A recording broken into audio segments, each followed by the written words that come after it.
Olá pessoal, essa é a aula 14, onde nós vamos falar sobre um tipo específico de força central, que são as forças proporcionais ao quadrado, inversamente proporcionais ao quadrado da distância, tá?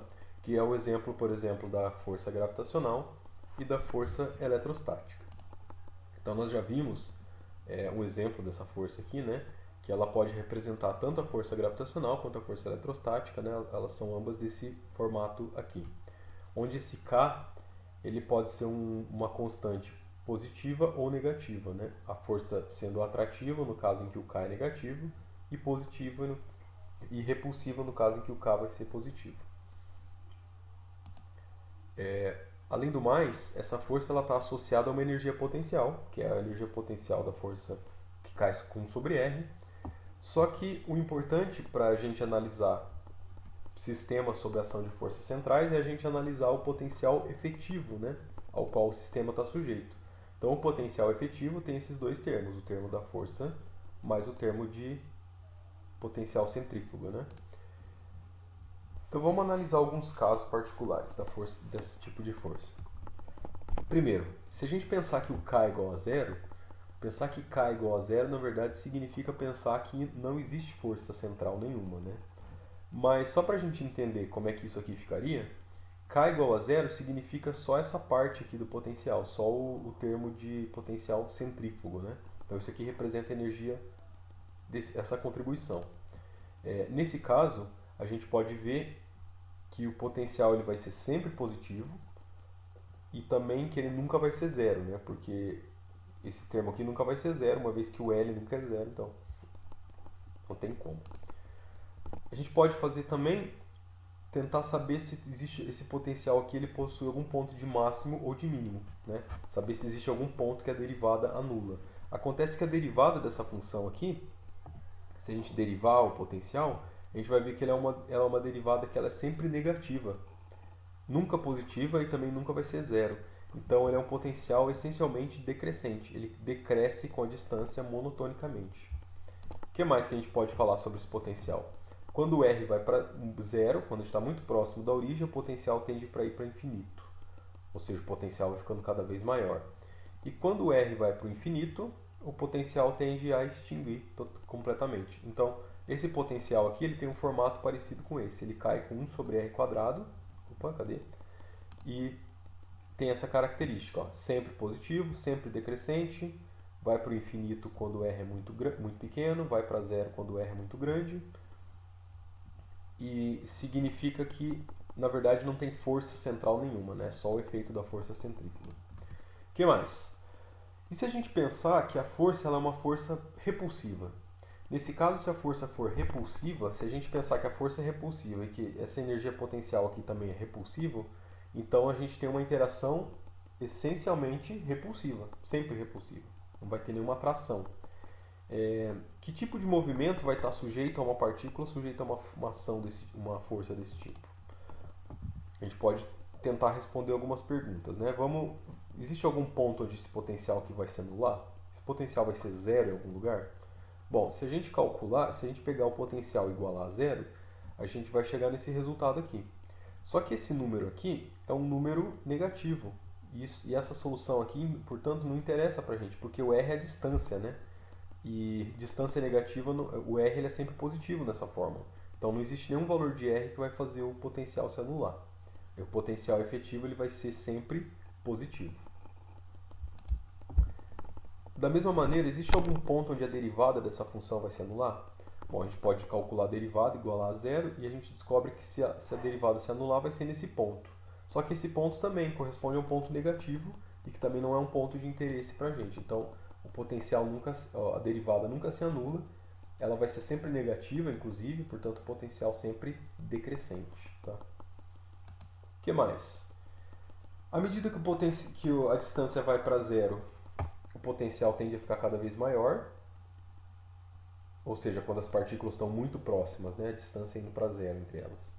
Nesse caso, o potencial fica cada vez maior e maior. Agora, quando as partículas estão muito longe uma da outra, a distância indo para o infinito, o potencial tende a ficar cada vez menor indo para zero. Né?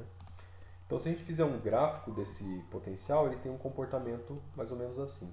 Note que esse comportamento ele é bem parecido com o comportamento de quando K é igual a zero, né? A diferença é que quando K é igual a zero, ele cai mais rapidamente. Cai de forma mais abrupta, né? Mas ela é monotonicamente decrescente também, igual a gente viu lá no exemplo anterior. O caso de maior interesse, em geral, é esse daqui mesmo, o caso de força atrativa. Porque quando a força atrativa, ela faz o efeito contrário do potencial efetivo. E nesse caso existe uma certa competição entre essas duas coisas. E aí o movimento fica mais interessante. Então vamos pensar no caso da força atrativa, portanto, e vamos considerar que o momento angular não é zero também, né? Porque uma coisa que poderia ser é se o momento angular for zero, né? Isso é uma possibilidade. Mas vamos considerar esse caso inicialmente, não é zero. O que a gente pode falar sobre essa energia potencial? Ela se anula em algum ponto? Tem algum valor de posição para onde o potencial vai ser zero? Bom, se a gente igualar isso aqui a zero, a gente vai chegar nesse número aqui. Dá para calcular um valor de R positivo, então é um valor aceito, para o qual o potencial se anula, dado por essa fórmula.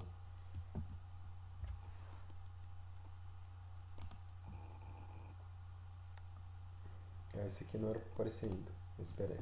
Existe algum ponto onde a derivada do potencial se anula? Ou seja, eu quero calcular os pontos de máximo e mínimo do potencial, se eles existirem, né? Então eu pego a derivada do potencial igual a zero, e isso aqui vai me dar a seguinte resposta, que o potencial vai ser igual, a derivada do potencial vai se anular quando o R for igual a esse número aqui, esse número que eu estou chamando de A, esse valor. Que também é um valor positivo, portanto um valor aceito, né? Aceitável, porque o K é negativo, com esse sinal de menos vai ficar positivo. E qual é o valor mínimo dessa energia potencial? Ou máximo, né? Mas é que a gente já viu que esse tipo de força aqui ele tem um ponto de mínimo. Então qual é esse valor mínimo? Bom, basta eu substituir o A no valor na função do potencial e ver quanto que isso aqui dá. Que vai dar esse valor aqui para mim, né? mk sobre 2L². Um valor negativo também. Muito bem. E também por análise a gente consegue chegar nessas conclusões. Quando é que a derivada vai ser crescente, quando que vai ser decrescente. Então a gente já analisou esse potencial aqui nesse limite, na verdade. E o formato dessa energia potencial é essa daqui, representada no gráfico. Então existe o ponto onde o potencial se anula, que a gente calculou lá atrás. Existe o ponto onde a energia potencial é mínima. E esse é o valor mínimo da energia potencial.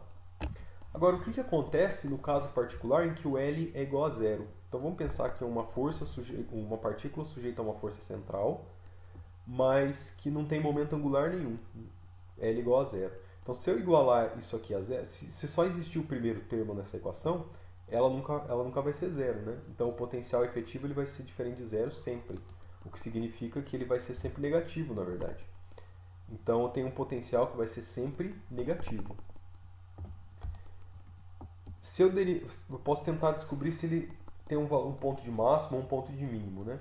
Mas a derivada dessa função ela é sempre negativa, ou melhor, sempre positiva, né? Se a gente analisar, o k é negativo, com o sinal de menos fica sempre positivo. Em particular, ela nunca vai dar zero também. Então essa função aqui ela é estritamente crescente. Então a gente está falando de um potencial que é sempre negativo e sempre crescente. É a energia potencial da força gravitacional pura, né? Então, possui esse formato aqui, ó. Ela cai com 1 sobre R, só que com sinal de menos, né? Porque está para o outro lado da equação ali. Então, nós temos esses três casos. Temos o primeiro caso, onde o K é igual a zero, significa uma partícula que não sofre ação de força central. Quando o K é positivo, a gente tem uma força repulsiva. Junto com o potencial repulsivo, então a gente tem essa curva em azul aqui, que não é muito diferente da curva em verde, né? Então veja que a curva em verde ela só cai mais rápido, mas não tem muita diferença da curva em azul. Já a curva em amarelo, ela tem valores negativos, mas ela cai com a mesma rapidez que a curva em azul praticamente. E por fim, o caso de maior interesse, que é quando K é negativo e o momento angular não é zero, né? Que daí a gente tem esse ponto de mínimo na função. E quando esse ponto de mínimo aqui acontece, a gente pode ter órbitas circulares, pode ter órbitas elípticas, órbitas de vários formatos diferentes e com estabilidade, né? Mas esses são os três formatos possíveis do potencial efetivo, dependendo dos valores dos sinais da constante K.